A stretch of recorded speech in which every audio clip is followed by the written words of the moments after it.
the energy of the system and so on. So I'm thinking to blow through chapter 2 in a week rather than 2 weeks and try to create some room for us to get a little farther through the text by the end of the semester. So consider the schedule that's on the web page as an outline subject to compression, I hope. So here are the problems for next week then.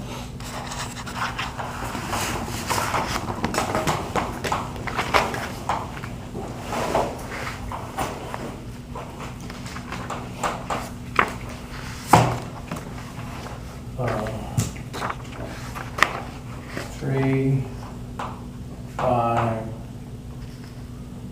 and 6. 8 and 11 and 12 and 24. I think those problems cover a lot of the intellectual high points of the chapter. So, yeah. Sort of a silly question, but yeah. We were doing our homework together last night, yeah. and we found out that one problem's different in 2 versions of the book. Yes, I already heard. Oh, okay. Which one is that? 23 is about like 2 pulleys in one book, and about something falling with like a frictional force in another book. Same dissipation force. Same edition of the book, just one's like the inner. So same edition? All the Yeah, paperback It's just versions of the book? international versus the other. Yeah, well, I haven't seen all of the paperback versions and all of the hardback versions, but that was the pattern that we noticed based on 2 versions. I thought it was an edition thing. No, it's paperback versus hardcover. Well, it is international edition for the paperback. So Right. international slightly editions different. solve different Well, problems. hopefully we won't run into many of those. So we'll take whatever one you did. Yeah. I did both of them. Yeah, me too. It'll make Kata work a little harder. Interesting. Okay. Okay, so, yeah, it looked like one problem, the other problem was a lot easier, right? I thought they were both pretty yeah, I think they were- straightforward. I don't know. Okay. So I also, having not solved the problems yet, and I was just looking through after questioning of that, which is number 20.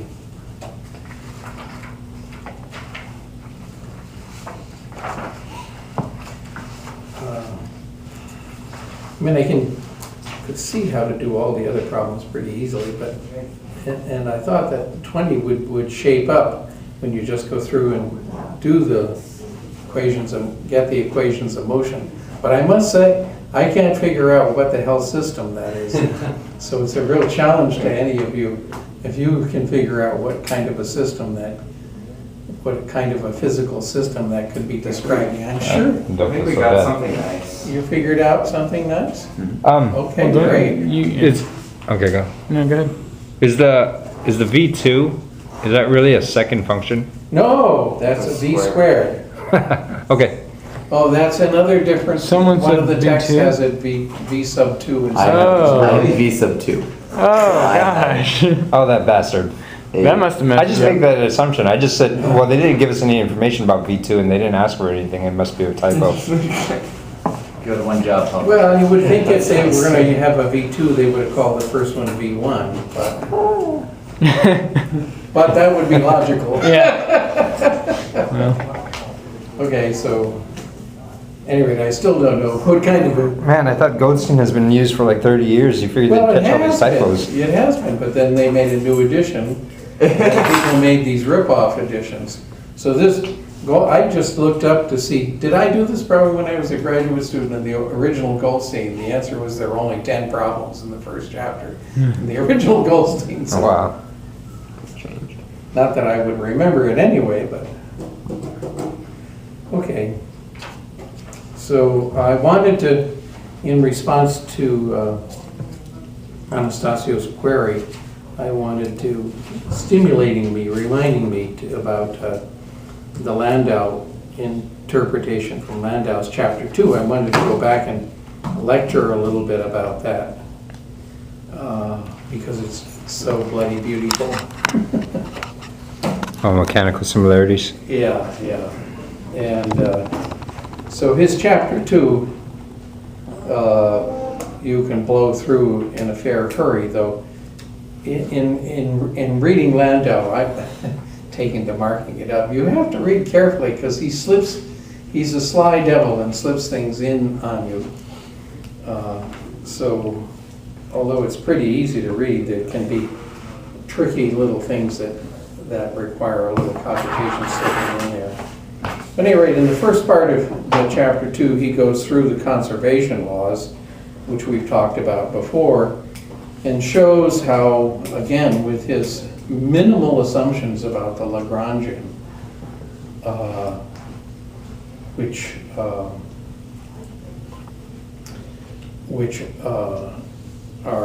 hold under very general circumstances, that you can deduce many of the properties that we know so well. For example, that time homogeneity, that L is independent of time, and you can get the conservation of energy out of that. You can get conservation of linear momentum from the homogeneity of space. And similarly, out from that pops Newton's third law, and angular momentum follows as well. So you get all of the things that we've talked about before, falling out from these very general considerations of what might be a Lagrangian without our ever having to say exactly what it is.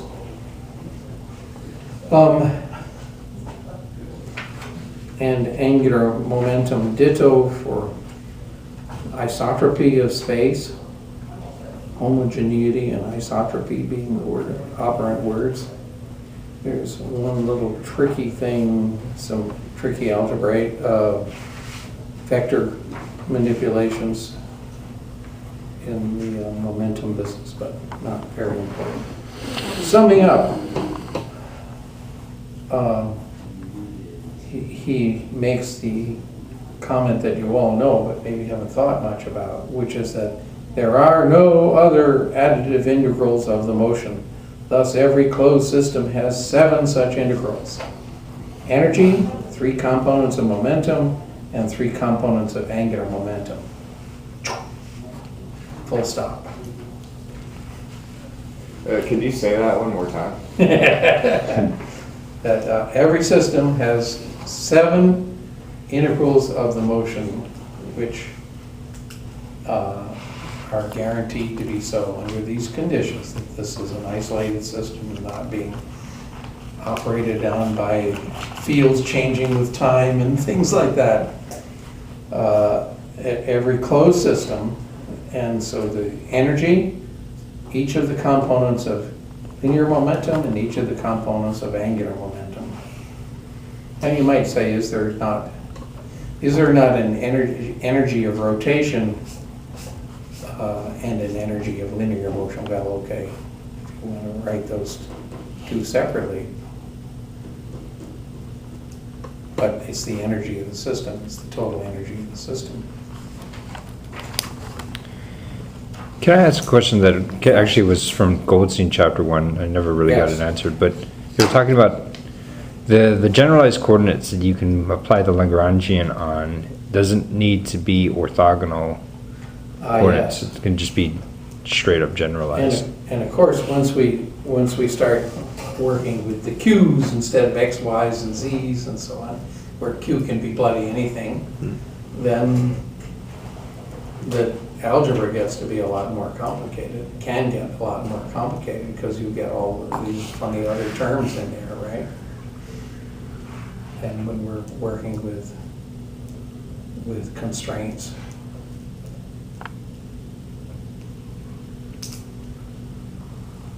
So, yeah, many things work out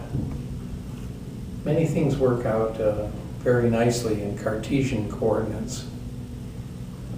But it seems to be always a play between, in the topology of the universe, play between the niceness of Cartesian coordinates, which are always good if locally enough. If you go locally enough, you can always get away with it. But in the bigger scale, you get into using spherical coordinates, and then things get algebraically messy, right? And instead of having not necessarily the possibility to break up the coordinates into, as you know from E&M, breaking up the solutions into X, Y, and Z, you may have coupling between the phi and theta in the spherical system. Whereas you might be able to make a product solution, as in the hydrogen atom, between the angular stuff and the radial stuff, and therefore solve those as separate differential equations. But life gets much more messy in the spherical world. Something deep there that I don't really understand, but surely of great importance. Okay, so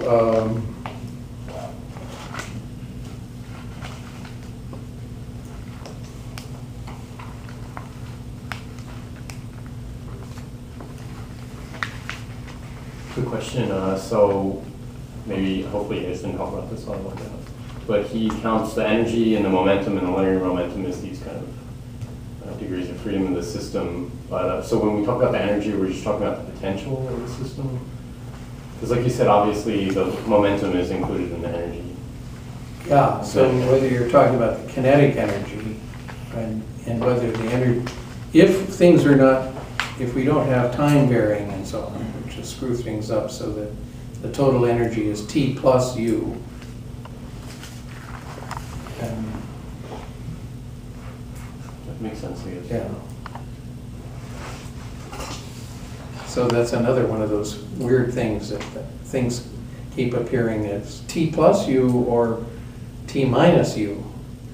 And then also we get this form where you, as in the virial theorem, where you get a factor of 2 sneaking in there.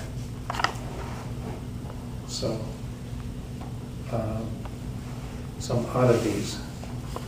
I think the factor of 2 sneaking around just has to do with the dimension, with the degree of the degree of the Lagrangian. So let's go to this then, this nice formulation of mechanical similarity, which bears on the question you were asking, and it's a little bit tricky, not too tricky.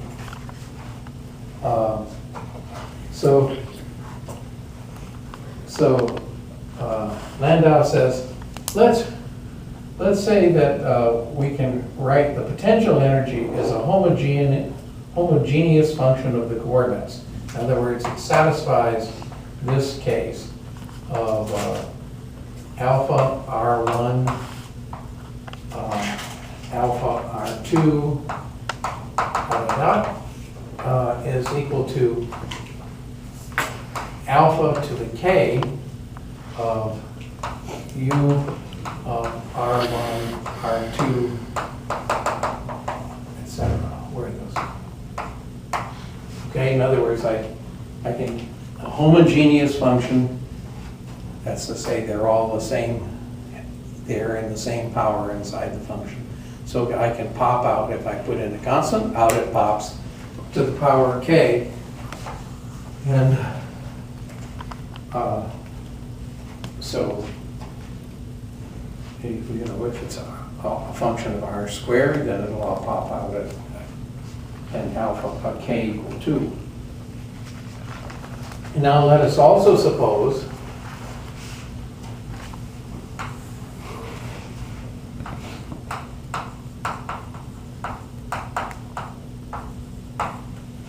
and that we can write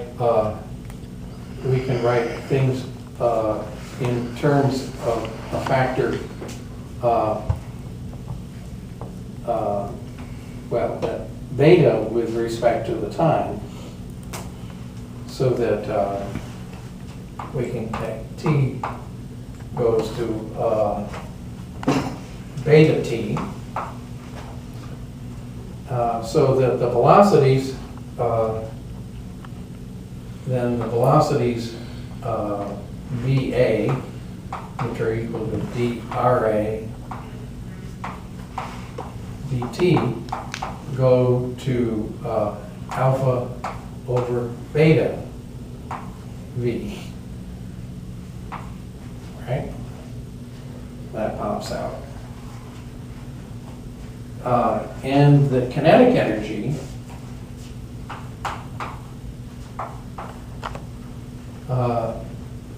goes to, therefore, a term alpha squared over beta squared times the kinetic energy.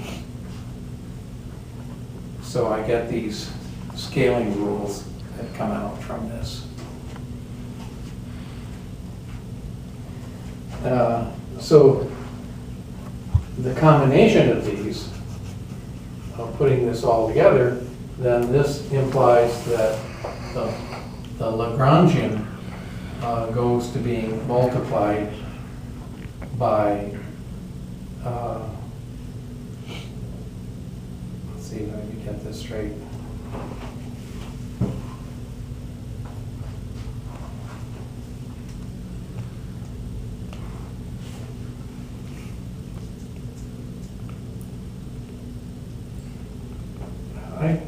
Something I've missed here.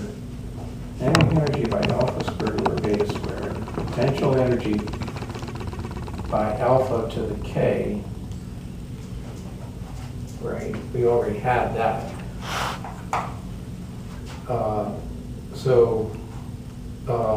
Therefore,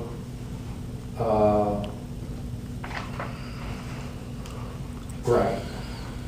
So if alpha and beta are related in the following way, so that if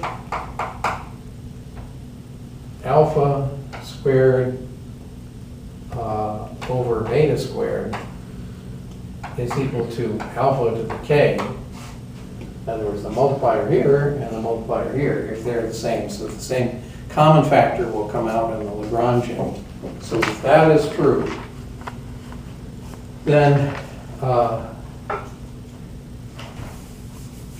the Lagrangian goes to the Lagrangian times the constant factor alpha to the k.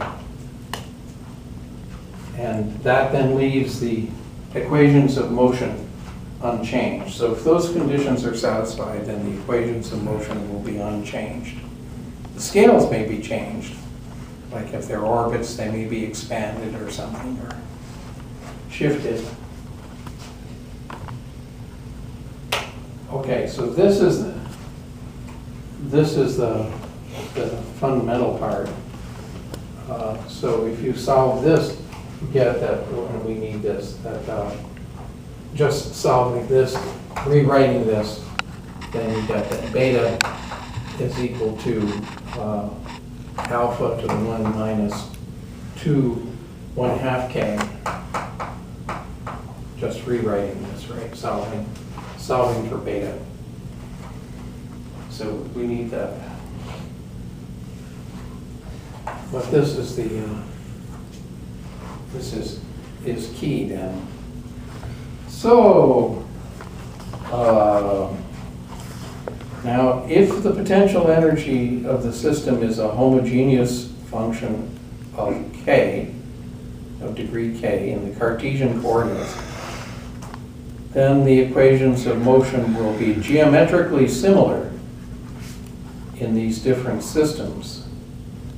So we can conclude that t prime over t is equal to L prime, any old scale factor of the new system, to the 1 minus 1/2 k.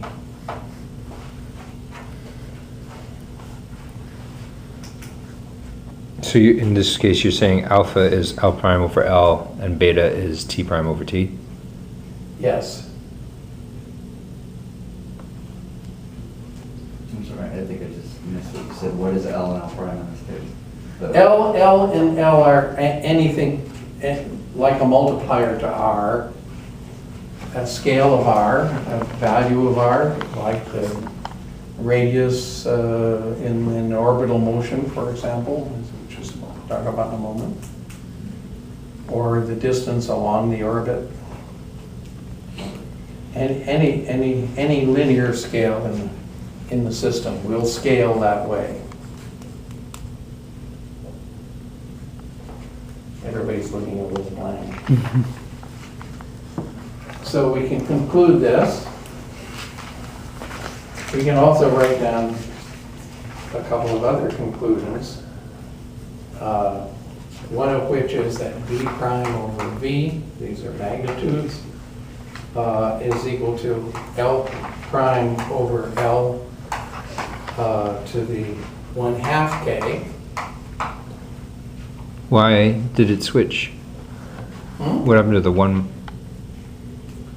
Because this is dV dt, so we got a 1 over T. Which Oh, okay, right. And E prime over E is equal to L prime over L to the K. Again, I Took another route. V squared. And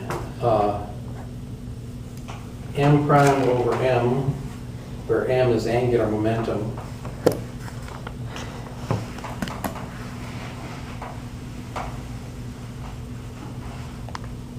M prime over M is equal to L prime over L to the 1 plus 1/2 K.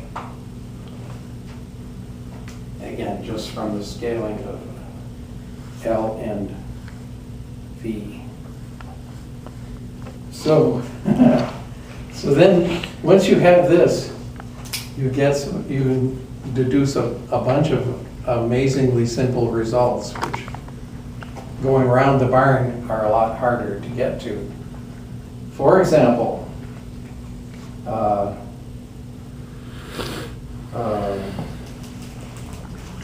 let's take this term here, the energy term.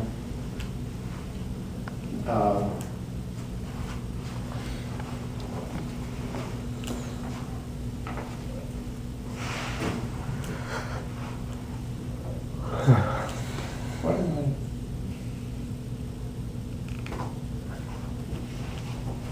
That should be 0. I don't know if that's wrong.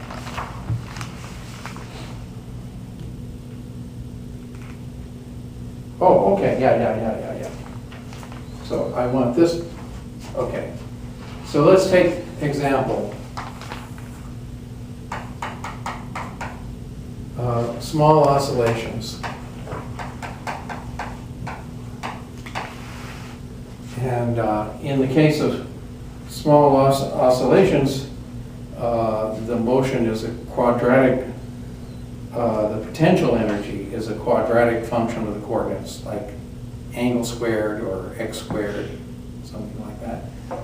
So, and a system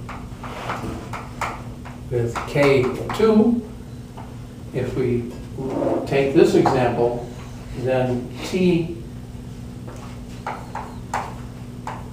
prime over t is equal to 1 minus 1, or in other words, L over L prime to the 0 is equal to a constant. So you've just showed that for small oscillating systems, the period of the system is independent of the amplitude of the oscillation. Ta-da!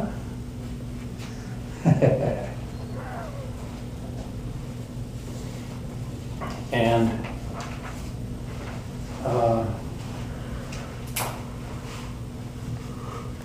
so in a field of force where the potential energy is a linear function